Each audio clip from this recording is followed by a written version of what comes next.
কি বন্ধু, তোমার সবাই ভালো তো? তো এখন আমি যাচ্ছি গ্রামে ফেরি করতে কাপড়। তো সকাল সকাল বেরিয়ে পড়েছি। আকাশে তো হালকা মেঘলা দেখাচ্ছে, বৃষ্টি আসতে পারে মনে হয়। তো একটা গ্রামে এসে পৌঁছে গেছি। এখন আমি এই দাঁড়িয়ে আছি। তো সামনে একটা বিয়ে বাড়ি হচ্ছে।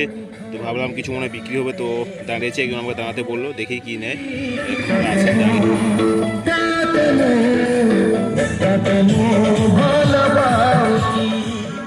তো এখন একজন এই যে এসে দাঁড়িয়ে গেছে। তো এই প্যান্ট দেখছে। তো আমি দেখাচ্ছি একে, দাঁড়িয়ে আছি আমিও। আর এই যে আমার বাইক, এটা করে আমি মাল নিয়ে গেছি। এটা আমার বাইকে করে নিয়ে গেছি আমি। এটা আরেকটা গ্রামে এসে দাঁড়িয়ে গেছি। তো এখন 10টা মতন বাজে। এখন আকাশটা একটু পরিষ্কার হয়ে গেছে। দেখি কি হয় এখানে, তো কেমন বিক্রি হয়। এই এক দুজন আসছে। বৃষ্টি পড়ছে, ওই যে বাড়ি চলে যাচ্ছে। এখন 12টা মতো বাজে। ওই যে গ্রামে পিছন দিয়ে গ্রাম আছে, ওখানে গেছিলাম। তেমন টুকটাক বৃষ্টি ব্যবসা হয়েছে। আর এখন এখন বসে আছি বিকেলের দিকে। তো বিকালে আর হাট যাই না।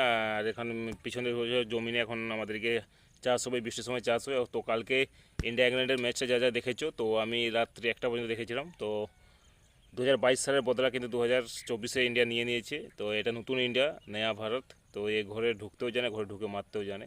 তো ওরা 10 উইকেটে আমাদেরকে হারিয়েছিল। আমরা কালকে ইন্ডিয়ার তরফ থেকে ওদেরকে 10 উইকেটে অল আউট করে দিয়েছি।